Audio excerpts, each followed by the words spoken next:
I'm Richard Porter. I'm Jonny Smith. And this is Smith and Sniff, a podcast in which two friends talk about cars, and this week, the size of road signs. I had to do a stick clap on camera a couple of days ago, and it was -1. Oh. And I didn't want to wear gloves to make it look like it was so obviously Brass Monkeys. But again, I felt like such a puss. I did it and then realised I'd sort of hurt my hands after clapping. A clapping injury. Yeah, but it wasn't even a strong clap. I feel like if I'd been in a film set, Tom Hardy would have just walked in and punched me clean in the face. You know, when your face is really cold, so a punch would have hurt 3 times more than a normal punch. Yeah. And then I would have had to have taken the day off because my face hurt so much. I was like, you weak idiot. What? Why don't you just wear gloves? Don't be a hero. It's like there's no shame in wearing gloves. Do you know the truth of the reason why I didn't wear gloves? You'd forgotten your gloves. No, I was reviewing a BMW, and the only gloves I had near me were free Audi gloves that I got about 10 years ago. Well, I don't want to wear free Audi gloves reviewing a BMW. It just looks a bit odd, doesn't it? How do they have big Audi logos on the back? Yeah, they do.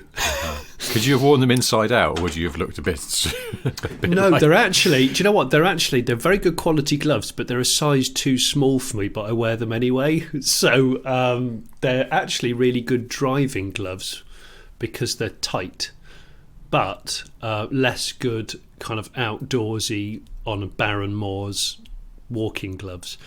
Right. And I don't know why I'm telling you this. It was not how I was expecting to start this podcast, talking about overly tight free gloves. But tight free branded gloves. They are, and I can't actually remember. More from them later. Yeah, yes, I think they were an Audi Q5 launch glove.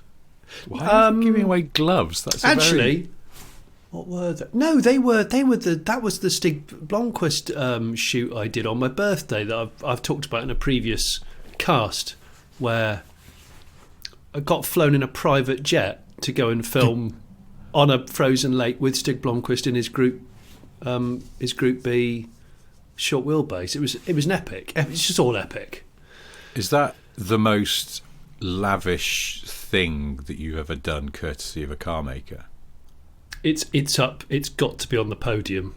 It's got to be on the podium. It's on the podium. It's definitely on the podium. There's been some daft ones. It's just one of those things where when you're on the spot, you can't always remember them. But yeah, there's been some.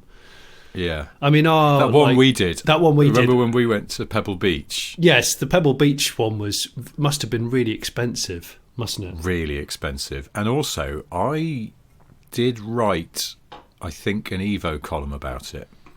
So what? That was the extent of the coverage that I gave to that. I mean, we were away for a week. I was just about to say it felt like a week's holiday that I just happened to do with you. Yeah, is that what it was?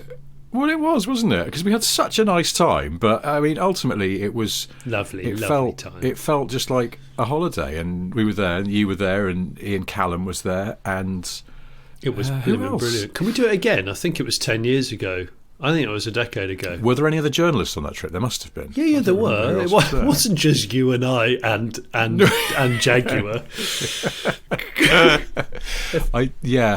Well, hang on. Anyway. I know we've talked about this event before, because this event was actually the birth of Smith and Sniff, effectively, with the then new iPhone that you had, and the stolen golf buggy, and getting stuck on the beach trying to do some sort of Thomas Crown Affair reenactment. Have we actually told this story? I don't even know if we have. Yeah, this is the problem. We're turning into people that repeat the same stories. And I'm very aware of. I don't want to be that guy that only has sort of 10 stories that he just circulates. Well, it happens, doesn't it? I mean, there's not a story I can tell about anything in my life that won't cause my wife to touch gently, because she's heard them all before. It's like forcing her to watch reruns of something that she's already watched. I know what happens here. Yeah, know this bit as well. Okay. He's done this slightly differently this time, but it's still the same fucking story. Is it like watching anything with Steven Seagal in? Yes. Your only barometer of what era of film it is really just how much work he's had done to his face. But it's working out whether the hair is either real coloured, how large how large he's become. But if you just remove all of that and just go, the shit starts to get fun when the knife comes out and the knife gets turned backwards. Don't you think? Yeah. Because backwards knife fighting is so much better than forwards knife fighting. And I don't like knife fighting anyway, because I get a bit sort of tense and clammy, because knives are too intimate compared to guns. Guns, you could be at an opposite end of a field and just start firing off at one another. But knives, you've got to be close. Yes, I know what you mean. Intimate situation, but not the right kind of intimate, I would suggest. No. I mean, Basic Instinct with the ice pick was sort of, that's the problem. It's that sexy, then also death. I don't like that. Oh yeah, I'd forgotten about that. It's pretty grisly, isn't it? There's a bit in that that's quite grisly with the ice pick. Yeah, I went down a sort of Lotus wormhole the other week, and I think I might have even messaged you on WhatsApp about it. But yeah, I ended up watching a couple of clips of Basic Instinct. Not those ones, but some other ones involving Michael Douglas going to a nightclub and looking uncomfortable. But with a very deep V. That's all I remember. Incredibly deep V on his sweater and no t-shirt underneath. You just go, what are you doing? Yeah, and I'm pretty sure we've talked about his car that he drives. He drives in Basic Instinct, the Mustang. But yeah, it's just. I went to see Basic Instinct at the cinema. Did you really? Yeah. Well, I think we were in sixth form. We were in sixth form at that point. We must have been. Hang on, you saw all of that on the big screen. You saw the smut and the Lotus. And the ice pick through the head. Ice pick through the face. Does the Lotus crash? Yeah, she does crash the Lotus. Doesn't she? She sort of sticks it off a coast road. Do you know what? Isn't she like intentionally drink driving? Possibly. American films, they always do though, don't they? And TV shows. I'm not sure you need to add the word films there, but it's just America. I know it's just nuts, isn't it? It's that I used to. I think it's got better, but I remember when I was going to Los Angeles quite a bit for work, and also because that's where my wife lived when I first met her, and I would get a cab to go and meet people at a bar or something, and then you'd be leaving, and everyone would be like, "Where's your car?" And I'd be going, "It's back where I'm staying because we've been having a drink." And they'd be looking at me like, "What's wrong with you?" And what's wrong with you? We've all had like 5 beers, and now you're just going to get the valet to bring your car around. It just doesn't feel right. Oh, you're offering me a lift home. Okay, fine, I'll accept. I'll take my chances. but it's bizarre. But it's that thing where there's always in American movies that the central character is drinking heavily in a bar because they're heartbroken or something, and they've knocked down like 17 whiskies. It's always straight. It's always straight. Always straight whiskey, spirits. Yeah. Hey, hit me, another one. With a real kind of like wince after each gulp. Yeah, you get cold tea, mate. I'm not surprised you're wincing. And then suddenly the plot requires them to go and see their ex-wife, so they just get in the car. It's like, weren't you just drinking heavily? Is that not sort of problematic in any way? Okay, fine. Anyway, what were we saying? I don't know. Well, fine. Oh, do you know what I wanted to say? Since we're going to say what you want to say, Richard. Say what you want to say. Say what you want to say. See it, say it, sort it. See it, say it, look, guys. Which is what drug dealers on train platforms always say. See it, say it, sort it. What are you talking about? I don't know. I've had too many coffees in short succession. I feel like I'm overboosting. I was just going to say that last week Spotify let people sort of see their most listened to music and podcasts from the last year. And we had a load of people messaging us on various bits of social media saying that we were their number one podcast listen. So I wanted to say thank you to everyone who listened to us more than... I mean, there were some troubling stats in there because people were sharing screenshots of the Spotify page that tells you this. And some people had listened to hours and hours. Presumably, they must have listened to episodes more than once. Oh, I was going to say this. You know, it gives you your total number of minutes listened to of that person or that thing, and I was bombarded like you were with people kind of saying, "Oh, I've enjoyed this year, thanks guys," and here's your sort of summary of podcasting. I need to say we need to say a shout out to two people who I think are the biggest listeners of Smith and Sniff. I don't know. When I say biggest, I don't mean I'm not talking Steven Seagal kind of dimensions. I'm talking about that they obviously are very enthusiastic. And one of them isn't even old enough to drive yet. I found this out. What? There's a chap called Joe in Dorset. Joe, you're 16. You are, I think, our biggest, our most enthusiastic listener. I'm just going to quickly go onto my phone because I had to make a note of the amount of minutes he's listened. Oh, really? Oh, it's huge. It's huge, well, now, Rich. Conversely, a friend of ours actually, someone you know, messaged me last week and said that his dad had been listening to the podcast and had a lawnmower resto mod story he wanted to share with us at some point. Lawnmower resto mod? Yeah, lawnmower resto mod. It involves a racing motorbike engine, apparently. What? Yeah, but his dad is 84. So I mean, how could this possibly go wrong? What?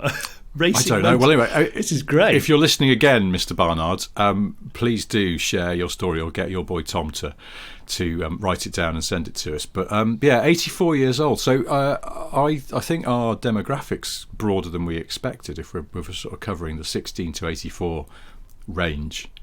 16 to 84 is amazing, isn't it? It's broader than I would have thought. Yeah. I assumed everyone was about 40 something, and therefore, I mean, no, apparently not. Your man here, Joe, is presumably constantly having to Google the Fall Guy and stuff like that, and go, "What are they on about now?" Well, this is what I was thinking. So, Joe, 16 in Dorset. I've just looked him up. He's on Instagram as Mark II Polo 1990 because last year... Oh, that guy, yes. Yeah, last year when he was 15, him and his dad bought together a Mark II Polo, obviously, hence the moniker, and they've been doing it up in preparation for him getting his provisional licence. So it's really cool. And I said to him, yeah, I've owned a couple of Mark II Polos, but I've just looked it up. He streamed on Spotify 28,439 minutes of us talking utter dog mud, which is just unbelievable, I've got to say. And so I need to say a huge thank you to him. I need to say a huge thank you to Rob Seister from Hertfordshire, who streamed something Rob like... who?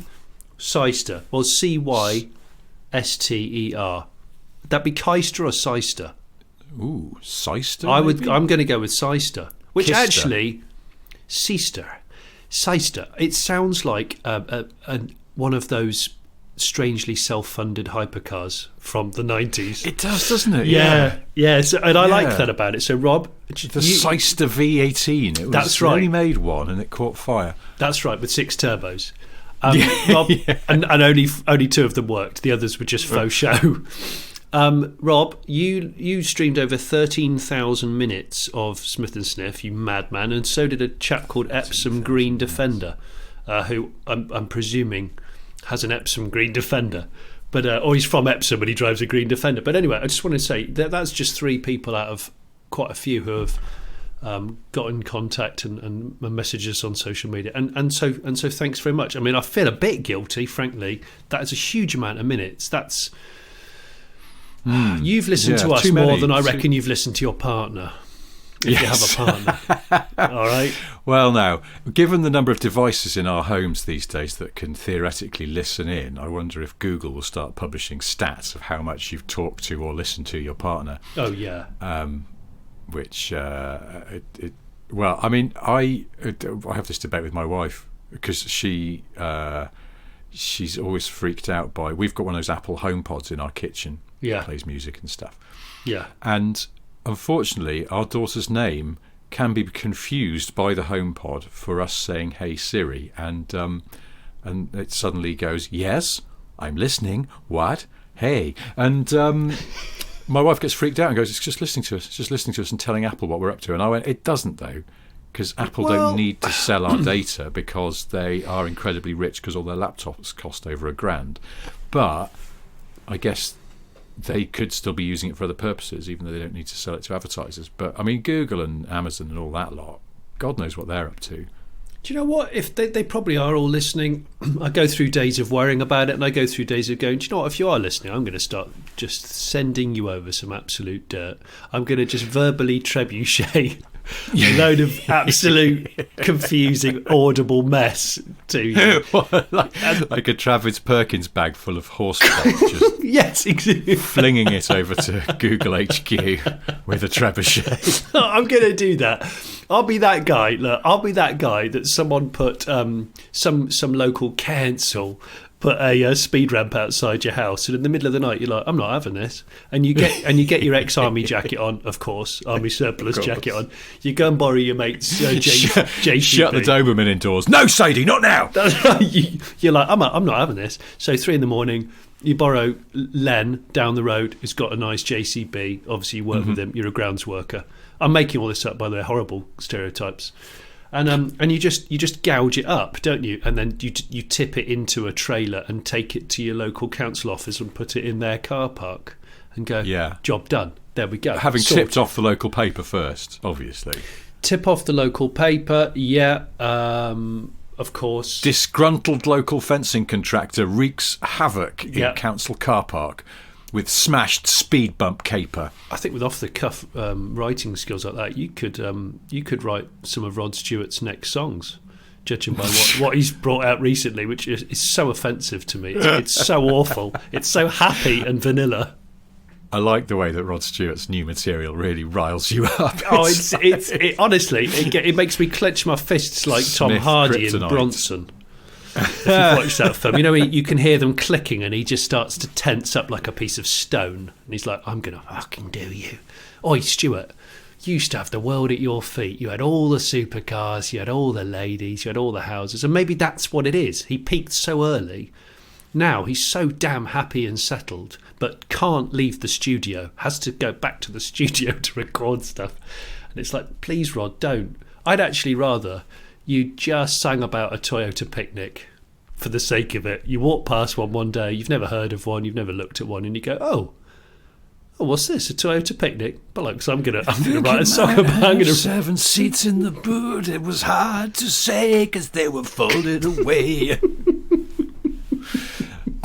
You know, your idea of throwing Amazon or Google off the scent by just talking about random things is like when club cards used to be big business.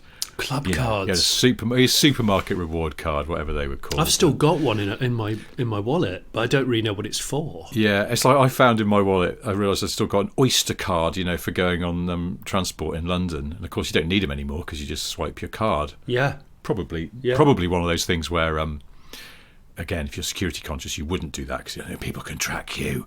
But I looked at it and went, God, what an artifact that's suddenly become. And it feels like it was only recently they were a thing.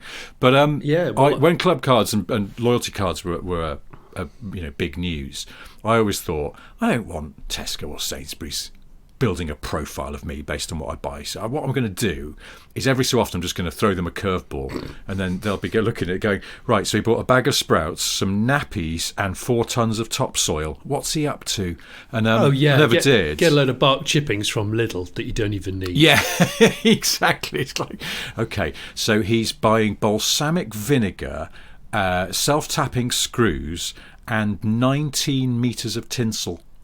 Yeah, and back when all engine oil was really cheap, you know, you could get like a no-name engine oil from a supermarket. You just go, oh, look, he's got 12 litres of no-name 030 weight oil. What's he going to do with that? And he buys that every 2 weeks. Is he a taxi driver that's just doing turbo oil changes all the time? He buys every 2 weeks, but it's like last time he bought it along with some prawns and some cotton buds and a signed photograph of Bob Holness, which I just can't get an angle on this guy at all. Well, hang on. What? You get a signed photo of Bob Holness from your local Morrison's. Where are you going? No. It was Holness. Holness had got a Tesco exclusive. Holness, yeah. So if you went to a big Tesco, you could find signed Holness. Did you get it from Lakeland? Lakeland's one of those places. That's much more on brand, I never go to it? Lakeland, but I quite like this because it sounds like an 80s American SUV. Yeah. Doesn't it? Oh, yeah. Yes, it's the new Dodge the Lakeland. Chevrolet Lakeland, yes. Yeah. Oh, brilliant. The GMC Lakeland. New now. Hey! Get the 89 Lakelands are in. Yeah. It's new for 94, isn't it, Richard? Even though it's very similar to the 93 one by the look of it. Very soft very soft exterior styling in that 90s way that the Americans went very big on for a bit and then probably regretted. Oh, there was no tautness to any of it, and it's those alloys that I get quite upset about, that are just so soft and neutral, and they're not defined at all. Those American cars are like the clay model wasn't made of clay; it was made of soap, and then they ran it under the tap for quite a while, and they went, "We're done. There you go." No, it's smooth. It was made. No, it was a blancmange. They'd set a blancmange, and then they'd put a mobile radiator very close to it, and then started playing "Diamonds and Pearls" by Prince, and it all just suddenly went,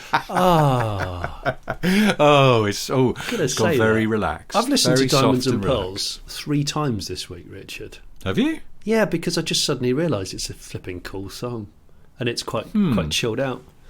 Not one of my favourite. It's not. Prince It's songs. not. It's not like Prince's best work, but in the mood I've been in this week, it's helped me. So I've done 3. I've done 3 helpings of it. Ah, Yeah. interesting. Whilst eating natural vanilla yogurt. and do you know what? I've actually just realised. You were talking about those store cards that don't really exist anymore, or maybe they do. I don't bloody know. I think I've got one from a fuel company in my wallet. I know I've just suddenly got FOMO, thinking, have I got enough points to like get, I don't know, like a Shell gilet? And I've been missing out, and the weather's gone bloody cold, as you know. I could be benefiting from an oil company gilet. Nothing would set off your Audi gloves more fetchingly than a Shell gilet. Bloody love that. I can't. Also, I need to have a look. Investigate. You're on YouTube. You can't let Harry Metcalf corner the gilet market on YouTube. You need to get a bit of the old Gillett action going on there, my friend. Well, I know it's been talked about before, but I don't do the thin gilet. It has to be. If I'm going to do a body warmer, it's a body warmer. I was going to say, you're describing a body warmer, right? You're full Back to the Future spec body warmer. I'm Back to the Future. It's like it has to be significantly padded looking. I'm not interested in one that just looks like it's been made using Amazon packaging. I'm not interested in that. It's just Why don't you go full Dane Bowers spec body warmer, where it's absolutely enormous because they're using it to disguise the fact that he's carrying a bit more timber than the rest of the band. Well, I'm carrying a bit more timber than the rest of my band at the moment, so maybe it was. I think a COVID timber body warmer is maybe on my Christmas list. I think I might have to quickly. Hang on a minute, it's my notepad here. I'm just going to bloody write that down. Hang on. Yeah, I've been. COVID. It does sound like a John Peel session, but I was going to say. Next in session, COVID timber body warmer. COVID timber body warmer. And I might get one as well. If Steve Lamacq would put one of those on, it would be 3 times his width. Steve Lamacq. He's a narrow track man. I'm a narrow track guy, as much as I don't want to be. If I've got any hang-ups about my body, it's my narrow track, I'd say. I didn't say tracked, I said track. No, because that's different. That's internal. I don't. I mean, yeah, you're just slender. I wouldn't say you're narrow tracked. I mean, I've never met Steve Lamacq, but he always looks to me like he is sort of, painfully thin. But then someone I know used to work with him in the 90s, and back then I think he's probably changed a bit now because he's not as young as he was. But back in the 90s, in his heyday, when he was doing the evening session still on Radio 1, he used to. My friend said he used to just go to gigs. He'd do the show and he'd just go straight to a gig every night. And he would basically just live on cider and peanuts. Cider and peanuts. Sometimes after the gig, they'd go for a curry. But often he'd be like, "Oh, it's getting a bit late. I'm just going home." And he'd be like, "Steve, you've had peanuts for your dinner." It's like, well, I'm worried because I'm getting sort of. I put on. Well, I'm going to be honest because I'm honest on the podcast. This is our little club. I'm getting the muffin tops a bit on the round down below. So, how far down below? Well, I'm around the belt line. Knees. So I'm worried that I've got a narrow track on the top on the shoulders. I'm worried that the muffin tops are wider than the shoulders, which is actually a sort of like a 911 turbo, isn't it? Oh. So you're flaring out at the back. I'm a 70s 911 turbo, but not in a good way. Do you want to get on the Carrera program, which is just narrow bodies. I do. Well, I still want to be 2-wheel drive, but I want a wide body, top and bottom, almost. So, so you want to flare your front arches? I want to flare the front arches, but I keep it 2-wheel drive. Okay. Yeah, if that's okay with you and everyone on that side. Well, of I mean, things. you're almost sort of you're aiming for some kind of 959 effect, really, there, aren't you? Which is 959. but that sounds like good. a workout program. Do you know what? That's Johnny Smith's 959 program. If I was American and chiselled, and I called it Johnny's 959, everyone would go, "What's the 959?" And it would almost be like this mysterious sort of calorie killing. Oh, it's It's you got to do the 959. Oh yeah. So do they say 959 in the US, or like they say 747 for the jumbo jet? Oh, they do, and the 356 Porsche, which I can't stand. Again, do they say 356? Yeah, they often say. So 944 then? No, it's just 356. But yet, I'm okay with 911. We don't say the Porsche 911. No. But yet, 356 just sounds wrong. I'm being a petty tosser, aren't I? I need to go and I need to go. I need to get off this train, don't I? No, I can't remember what I say. Well, everyone 356. 356 is the first Porsche, really. I mean, everyone calls it that, but nobody calls a 911 a 911 because A, emergency, and B, boy band. Yes. So therefore, and we've gone right back to the chubby gilet, haven't we? Yeah. In fact, what were they? No, because Dane Bowers was in Another Breakfast, I think. Wasn't that his band? Another Level. Was it Another Level? I don't know. It was Another Level, yeah. I actually couldn't. Do you know what? If you put a pistol to my head, I couldn't name Another Level song. I couldn't. It's a weird kidnapping situation where that's happening. But yeah, name Another Level. I can't. I swear, please. I've got kids. Do you know what would be? It'd be Shotmaster gone completely wrong. Yeah. It's just gone where bad. Ken's allowed to have a loaded weapon.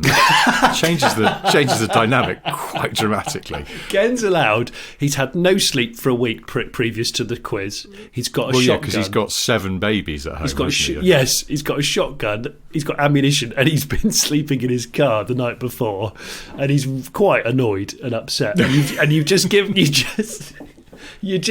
him eight thumbs of whiskey at 11:15 in the morning, and he's out of control now. It's all going to kick off, and you're not doing very well in the quiz.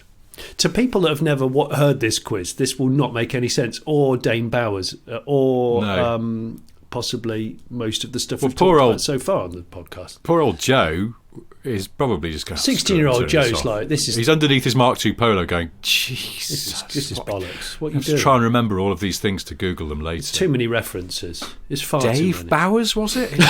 Dave. Yeah, it's not David Bowie. Nothing to do with David Bowie. It sounds like a terrible tribute act. Dave Bowers. I was going to say. What were you going to talk about? I don't know. I feel like I'm on an inflatable sun lounger, and I'm in the sea, and I've suddenly looked up and realised that the coast is a very, very long way away. Oh, offshore breeze, cruise control.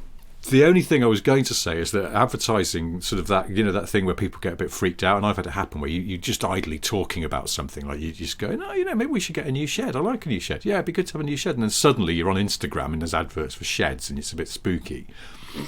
But I've bought 2 things because of being advertised them on Instagram. Not because I was talking about them, just there were some shoes that they kept advertising to me. In the end I went, oh fine, I can buy them then. And they're really good, and I'm glad I did. And I've just bought a jumper that they kept advertising to me on Instagram. So it works, or I'm a sucker. What about if they start advertising sawn-off flutes? We talked about sawn-off recorders. Sort of the murky end. Ooh. The murky end of the musical instrument. Your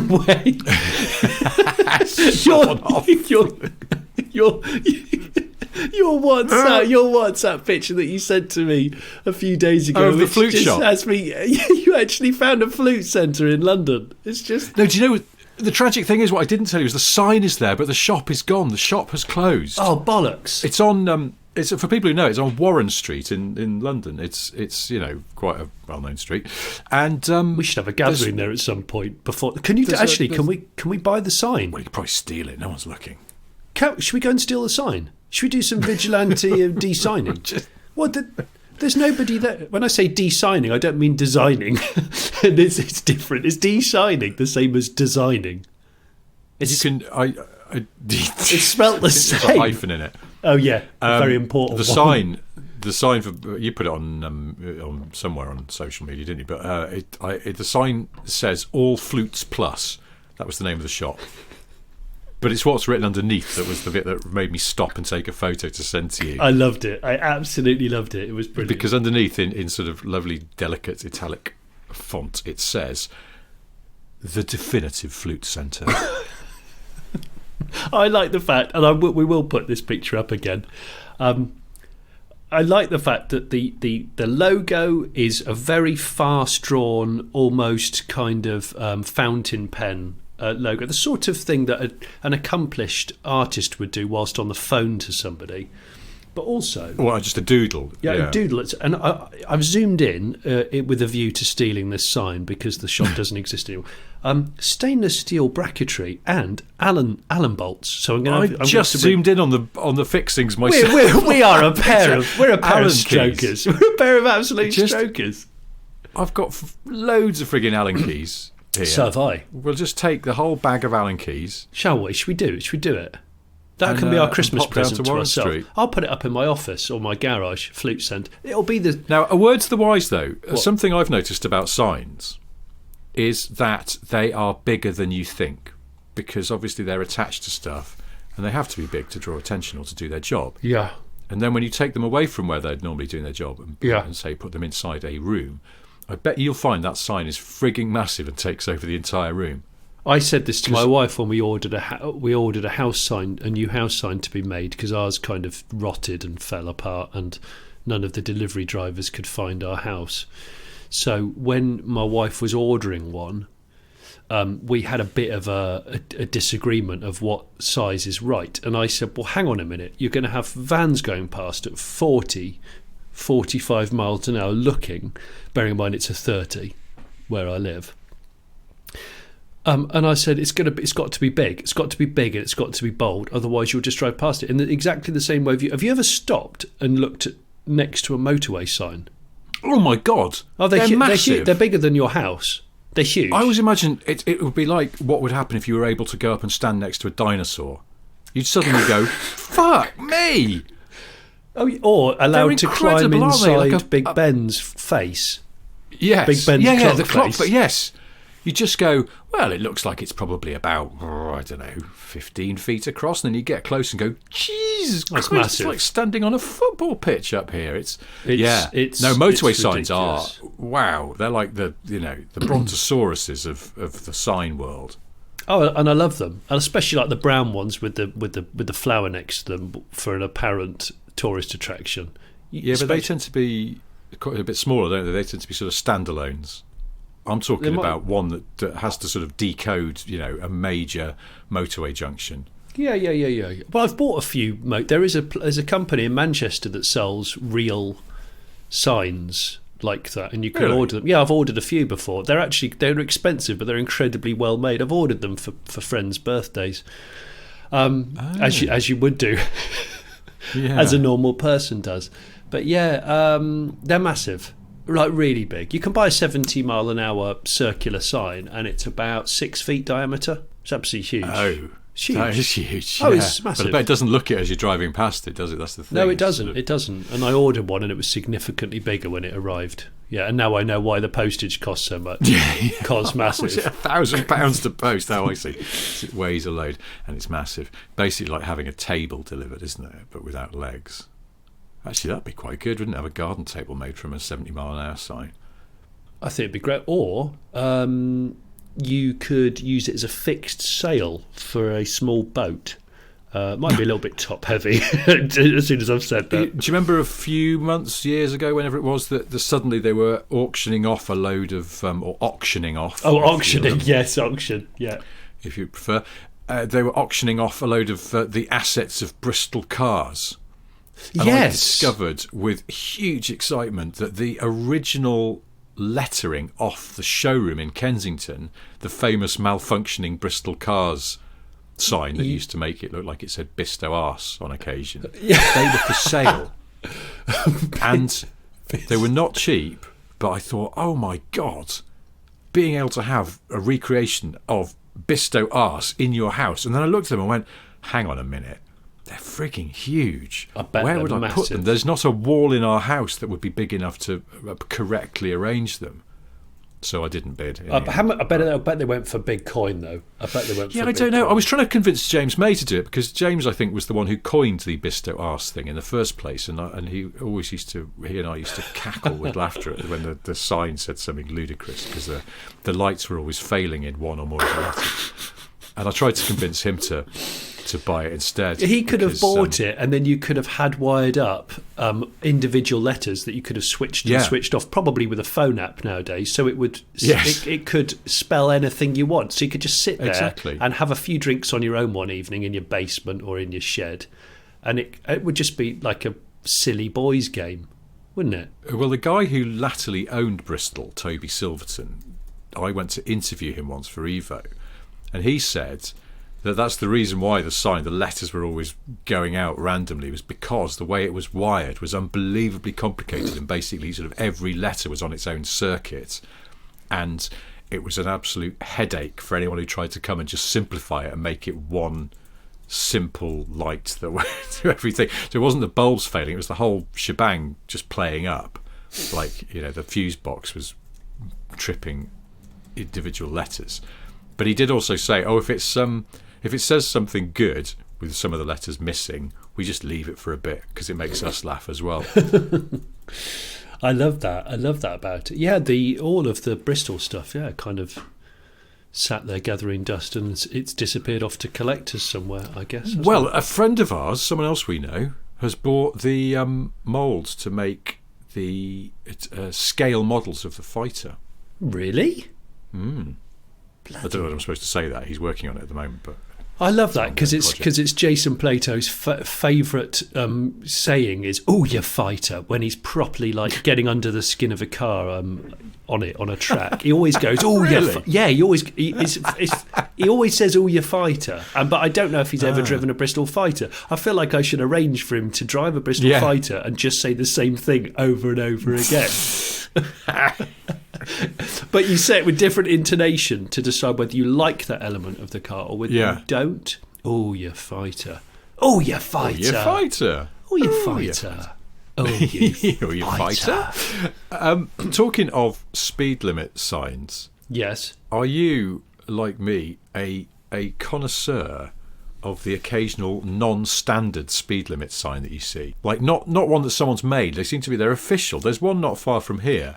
There's a 50 sign on a main road not far from here. Yeah. And it's just off spec. The 50 is too small. What, is the font not quite right? They've got, it's just off. And I don't know. And you just see them every so often where you just go, what did someone cocked up the order on this one? I always feel like it's the kind of thing that would warrant its own Instagram account or something, or Twitter. I if think someone could be bothered. Is it like, and I know we've talked about this before, is it a bit like those aftermarket badges for the back of a car, which isn't quite the right font, that people put things like turbo and GTR and other bollocks on the back? You could buy them you can buy ready-made ones, can't you, from Halfords? Or you certainly used to be able to, because there was a sport one that used to crop up all over the place. That's right. Generic sports. Generic sport, as generic as those sport socks that I bought. I love those. I wore them a couple of weeks ago. Did you? Yeah, they're actually I haven't worn mine for a while. They're quite comfortable. They are, aren't they? Yeah. They are surprisingly decent socks, considering they were bought from a Welsh supermarket for about £3 for a pack of 3. Do you know what? I've just realised, call me a thick shit, but I've only just realised that the word transport has sport in it. That's quite fascinating, isn't it? Is it? Well, if you think of the word transport, you don't think of sport. But yeah, so if you wrote transport as a Bristol Cars sign, at some point inevitably the wiring would malfunction and you might end up with just a sign that said sport. I would flash the tran on and off, and it reminds me of Trans World Sport on early satellite television when I used to go around to people's houses who had yeah. satellite, and used to have Trans World Sport. Now, maybe some listeners will remember this, and maybe it still exists. I don't blooming know. But Trans World Sport is where you used to get all the oddball. You used to see things like tractor pulling and that mad skiing discipline, which involves a gun, which I've forgotten the name of, where you have to do some skiing and then some shooting. Yes. And then it's like a winter sport thing, isn't it? What is that called? Yeah, and they used to do things like freestyle motocross, the early days of freestyle motocross. What is that called? Because there's langlaufing is cross-country skiing, isn't it? But yeah, what's the one where you have to stop and you have to get your rifle off your back and do some target practice? It's all very... Oh, is it biathlon? It could be. The biathlon is a winter sport that combines cross-country skiing and rifle shooting, natural bedfellows. I feel like winter sports. The person presenting winter sports should have a bright white, very very puffy gilet. Body warmer, not gilet. And we're almost, because of the time of year that we're getting into now, but what with the advent calendars starting to creak open, I feel like we're almost at E17 coat territory, aren't we? Oh yeah, I've actually worn my E17 coat last weekend. Did you? What when it when the weather went properly mental? It was when the temperature dropped. It was very cold. I took my boy to rugby, and he kept coming over and complaining that he was cold, and I was like, no, nonsense, it's fine, just run about, you'll be okay, whilst I stood there in this coat that was his full Arctic Circle spec meets Brian Harvey in a flurry of artificial snow in a pop video. Did in the back of your head, did you hear that the beginning bit with the sort of the piano and the kind of thunder? Stainer, as we've established before. They're not saying Stainer, they're saying Stainer. And I'd be really pissed off if I'd stained my white, bright ski coat, because it would be really hard to get out, wouldn't it? Oh God, yeah. It's not practical, is it? It's also, quite honestly, unless you are a spy or something, you don't want a white coat in a snowy environment, do you? Because if you fall over, no one's going to find you.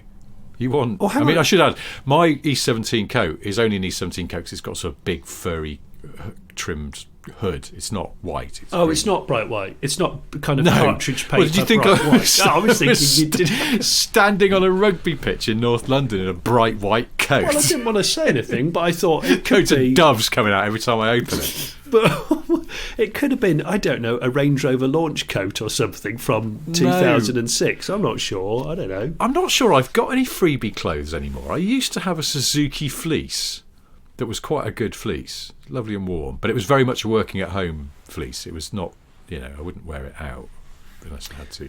Well, I've got a bit. I've still got a. Do you know what? Hang on a minute, just 1 second. It's just behind me in a cupboard. Hang on. What? You're listening to Smith and Sniff. Yeah, I've got it. One podcast for men getting things out of cupboards.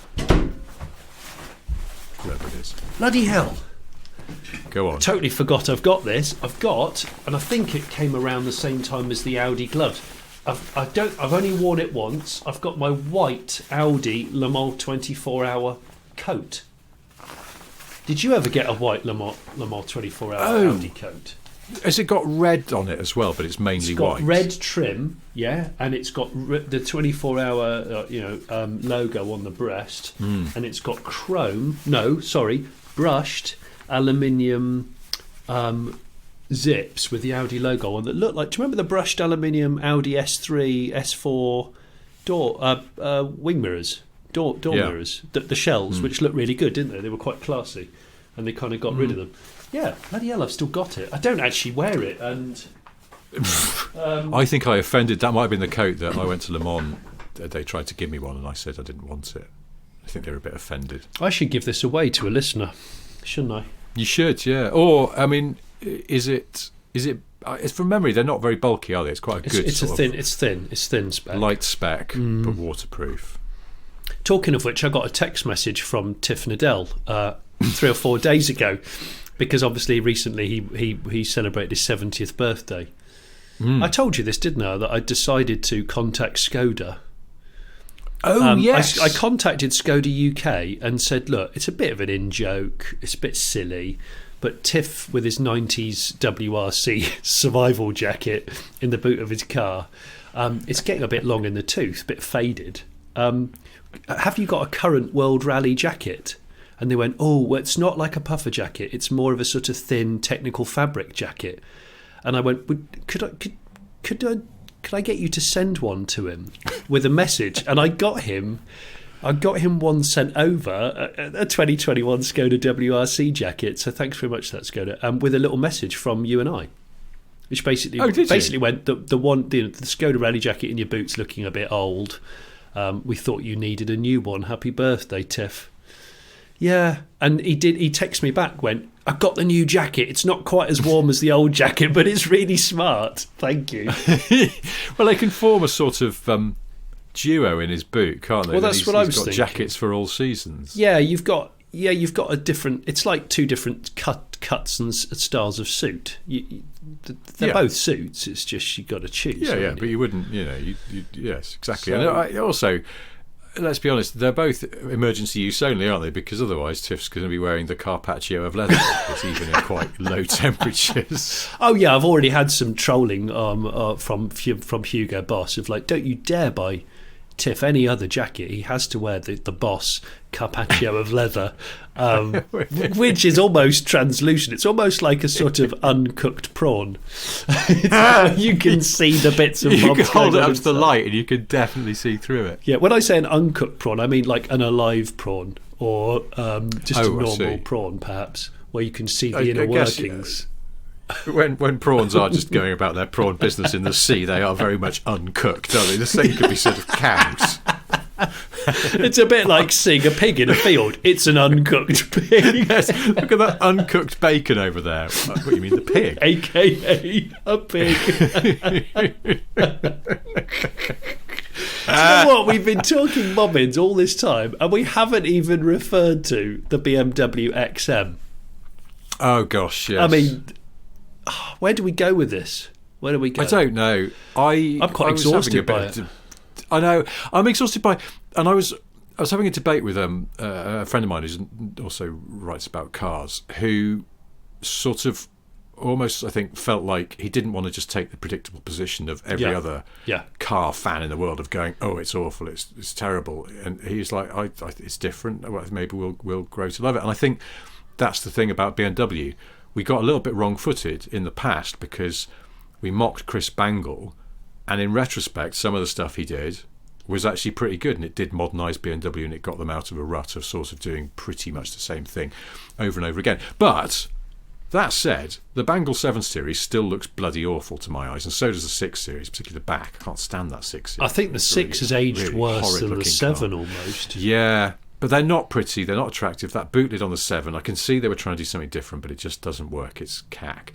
The 5 Series of that era, the E60, is lovely. And the 3 Series is perfectly good. The 5 worked the best. The Z4 is quite interesting as well. I don't mind the Z4, but that's the thing. But I feel like it's only time has given us some fresh perspective on those Bangle BMWs, and you kind of go, it's sort of what they needed to do, and he was very clever and very visionary, and yes, he didn't always hit the spot, but fair play. And even the 7 Series and the 6, they're a bit horrid, but they are pieces of a puzzle that overall makes more sense now. I don't think that's the case with the XM and with what's going on with BMW design at the moment. I think, in fact, they are just desperately trying to do things that are different, but they're not different. They're just what everyone else is doing, but worse. I can't help thinking that the whole design team at BMW have got Instagram filters on their real life, and they're not seeing what's really going on. So there might be some delusion here. I think it's so vulgar and so over the top and just so inflated in places where it shouldn't be inflated.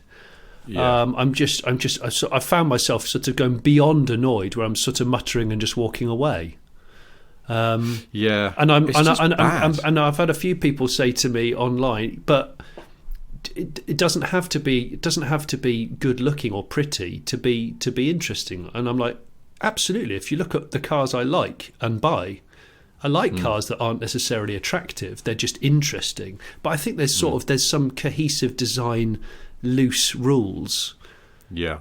It just like the way what constitutes a catchy song or a good song there are some elements to it that kind of work. The XM, which is 700 horsepower plug-in hybrid, isn't it? Yeah, with the V8. V8. I think it's just got, and I've been driving around in the BMW iX this week, and I've been sort of struggling with that as a complete package. But the XM takes things to a whole new level. I know. Well, I mean, that's the thing. I don't want to get bogged down in the kind of, it's supposed to celebrate M cars, and it's like, it's not an M car. But I mean, well, you know, celebrating M cars would be something that was sort of agile and sleek and really tapping into a driver's psyche. You'd think so, wouldn't you? I don't know, but it's the design that bothers me, because it is, like you're saying about catchy pop songs, but then a lot of good songs that then are brave and forward-looking take a bit of time to get used to, and then they start to make sense. Yeah, because they don't follow the chord pattern that you might be expecting, or they don't use the sounds you might be expecting, and like Vampire Weekend songs. They take me about 5 years to get my head around them, and then I go, oh, that doesn't sound like someone falling down the stairs with a drum kit anymore. Falling through a loft hatch into a jazz instruments shop.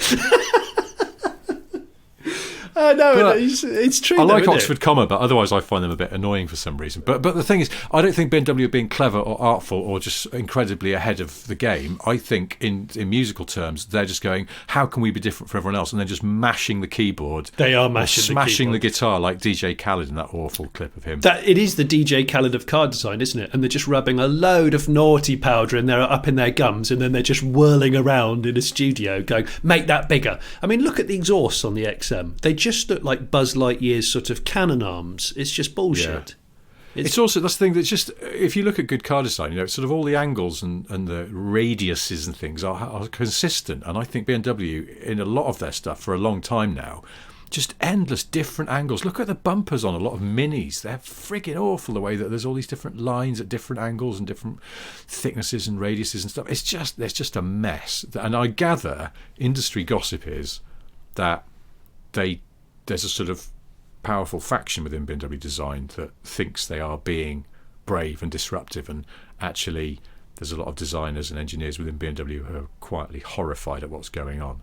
Well, and, I'm all for disrupting. I think that there's been a lot of I know, but disrupting isn't just running into a room and doing a shit on a table and then running out again, is it? Which is what BMW design is doing. I mean, yes, it will get people talking. That is true. Oh no, it's that guy again who's doing his Bavarian churros on the office table. Bavarian churros! Oh no, BMW have laid another Bavarian churro on the table. Well, I'm just going to put that out there, like the person did on the office table in Bavaria. I said on a bit of social media when it came out, like, it makes me miss an E34 estate so much more than I already did, because I feel like whatever happened to understated cool. Whatever happened to just doing less? The less is more mantra? Because at the moment, more is just so much that I just want to run away and cry and put my. I'm sensing that there's going to be a move in car design, because there always is, because everything's cyclical, towards a bit more minimalism. Did you see those Nissan concepts last week? Yeah, they announced 4 concept cars, all based on their new electric platform. Yeah, and I wasn't wowed by the cars themselves, if I'm honest, but I did think that they were quite interesting, that they were just very clean generally. The sides of them were all sort of quite minimalist compared to a lot of what's been going on recently, including their own sort of cash kind of things, which has got quite a lot of bits and pieces and slashes and all that malarkey. We need to get away from the overly busyness, or being busy for the sake of being busy. We look at the new Range Rover as another. I mean, Land Rover have sort of resisted for the most part a lot of the kind of random slashes and creases thing, although the Evoque and the Range Rover Sports have got quite a lot of line work that then the new Evoque got rid of, and then the Range Rover is very minimalist, and sort of feel like that might be where other people start to follow, and BMW will just look incredibly silly because they just keep putting more and more stuff on their cars, and it's not stuff. Attractive. Yeah. Did you see the XM, the BMW XM launch party? That looks like a place which I feel like you and I could have gone to. Yeah, we've done that thing where we deliberately wear clothes that don't match again. Oh, we would have done that, and I would have probably done the whole like ever so slightly nervous, so I'm going to drink 3 times quicker just to get into it. You know, a bit sick because all I've eaten is one tiny vol-au-vent. That's right. That you could balance on the fingertip of one hand. I did think that party looked a little bit like the definitive flute centre in a lot of ways, but maybe that's just because I'm old. Do you know what? Maybe the day you saw it, it wasn't closed down. It was closed for a private function, and that private function was the BMW XM, like, cool nighttime event, reveal, and that's where it all kicked off. All the people, all the flirtists, all the like known flirtists, they were there. There was billet ones, there was platinum ones, there was oversized ones, aka the oboe or clarinet, whatever you want to call it. I don't know. No, don't say that. We'll get messages. I'm pretty sure there's okay. No, because flirtist is side saddle, isn't it? It's side saddle playing. Yeah. It's a bit like people that reverse by turning their bodies and putting their arm around the armrest, the other seat. Dad style reversing you've mentioned. That's dad reversing, isn't it? I've started doing that. But that's sort of side saddle driving in many ways. Yeah. Isn't it? Sort of. I drove a car. In fact, the video it will be out by now by the time we record this, of a fully electric ex-Soviet brand new 4x4, and they'd converted it to four-wheel to right-hand drive. So you can order it as a right-hand drive, but which is okay. It's a funny, quirky thing. But the pedals, the orientation of the pedals is just so odd. They've stuffed the throttle so far into the right-hand corner of the footwell that you've almost got to put your foot out of the door to press the accelerator. It just like a vintage car. Yes, it jars with me to the point where I very nearly crashed it a few times, and I was concentrating quite hard. That's weird. Yeah, it was weird, but an interesting car. I quite liked it. Off-road, it was stunning, absolutely stunning. Well, we need to bring this one to a halt by accidentally mashing the clutch because it's too far across, but that leads me neatly into the 3 things that I have to tell people, which are firstly that you have a solo YouTube channel, and will it be up now, the video, do you say? It'll be up. That one will be up, and there might be even a barn find up. No, not a barn find, a car cave. Crikey. Yeah, churning them out. Yeah, what's going on? I am I'm just trying to get some shit done before I have a break, because I'm fizzling out. I'm in limp home mode, Rich. Oh, are you? The ECU's flickering. Yeah, might be your bit of watering leads might need to look. The second thing I've got to tell you is that if you're listening to this on the day it comes out, Monday the 6th of December, I am at Caffeine and Machine tonight talking to Alex Goy as part of his I Love You Man series. So if you are a loose end in the Warwickshire area tonight, 6th of December, come along to Caffeine and Machine and hear me talking some lavish with Alex. If it's not that date, then you've missed it, but hopefully it went quite well. And also I've got some books out. That's the other thing I need to tell you.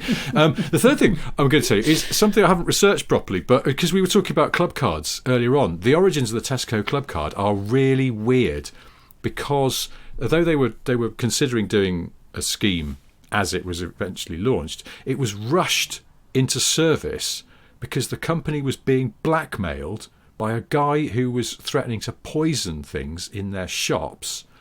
And so they used the club card as a way of covertly giving him money. What? They launched the club card scheme so that he could have... They gave him a club card and then he could use it to withdraw money from cash machines.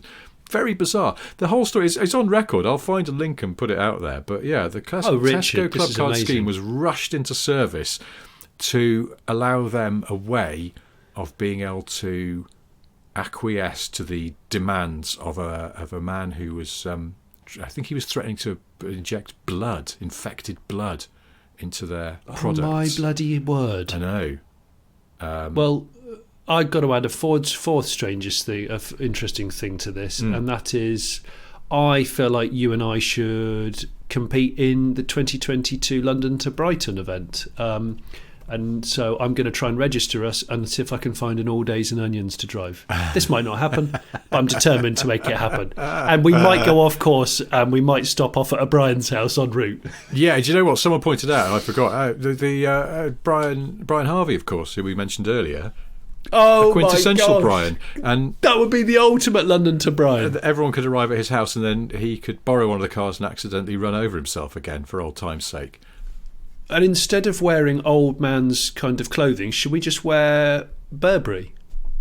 And we go and meet Brian Harvey, and Brian Harvey comes with us, so we go over the finish line with the Harvey with a white jacket on.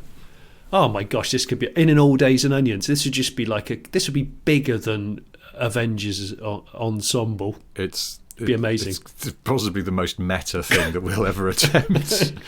Anyway, that's all to come. But for now, thank you ever so much for listening. Thank you for those people who shared their Spotify stats and showed that we were their #1 podcast. Yeah, I do appreciate really, that. thank you. And we will do all of this again next week. Until then, thank you for listening. Goodbye. Thanks and goodbye.